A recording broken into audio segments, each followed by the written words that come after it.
नमस्कार, न्यूज 31 उत्तराखंड देख रहे हैं आप और मैं हूं आपके साथ नैना। अपने पुरखों से विरासत में मिली जमीनों को बाहरी जमीन खोरों से बचाने के लिए कुछ अन्य हिमालयी राज्यों की तरह विशिष्ट कानूनी प्रावधानों की मांग को लेकर उत्तराखंड में एक और जन आंदोलन की सुगबुगाहट शुरू हो गई है। चलिए जानते हैं विस्तार से क्या है ये पूरा मामला। बता दें कि प्रदेश की ग्रीष्मकालीन राजधानी गैरसैंण में स्थानीय लोगों की जमीनों पर नेताओं और धन्ना सेठों द्वारा की जा रही खरीद फरोख्त से पहाड़ वासियों की आशंका को बल मिल रहा है। दरअसल स्वाधीनता आंदोलन के साथ ही सवाल उठ गया था कि अंग्रेजों से देश की आजादी का तब तक कोई अर्थ नहीं रह जाएगा तब तक कि आम किसान को जमींदारों से मुक्ति नहीं मिलती। इसीलिए संयुक्त प्रांत की असेंबली में 8 अगस्त 1946 को काश्तकार और सरकार के बीच बिचौलिए समाप्त करने का प्रस्ताव पारित करने के साथ ही प्रांत के प्रीमियर गोविंद वल्लभ पंत की अध्यक्षता में एक 15 सदस्यीय जमींदारी उन्मूलन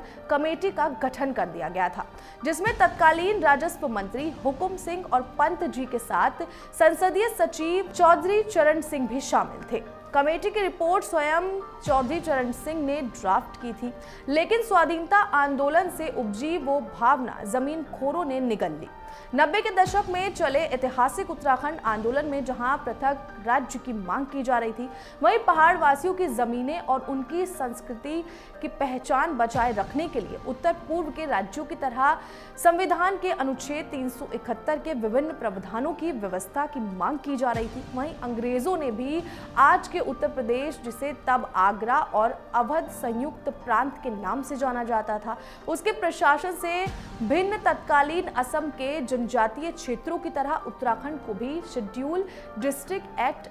1874 के तहत प्रसारित किया था। धारा 371 की मांग करने वालों में भाजपा के तत्कालीन सांसद मनोहर कांत ध्यानी भी थे, जिन्होंने बाकायदा ये प्रस्ताव राज्यसभा में भी रखा था। हालांकि इस हिमालयी राज्य को उत्तर पूर्व की तरह संवैधानिक दर्जा तो नहीं मिला, मगर नारायण दत्त तिवारी और फिर भुवन चंद खंडूरी सरकारों ने हिमाचल प्रदेश के काश्तकारी एवं भूमि सुधार अधिनियम 1972 की धारा 118 की तर्ज पर उत्तर प्रदेश जमींदारी विनाश और भूमि व्यवस्था अधिनियम 1950, अनुकूलन एवं उपरांतरण आदेश 2001, संशोधन अधिनियम 2008 में जो संशोधन कर लोगों की जमीनें भूखोरों से बचाने के प्रयास किए थे, उनमें 2017 में सत्ता में आई सरकार ने कई संशोधन कर इसे कानून के आदेश को ही समाप्त कर जमीनों की लूट खसोट की खुली छूट दे दी। इस अधिनियम के मूल संशोधन में व्यवस्था थी कि जो व्यक्ति धारा 129 के तहत राज्य में जमीन का खातेदार ना हो, वो 500 वर्ग मीटर तक बिना अनुमति के भी जमीन खरीद सकता है।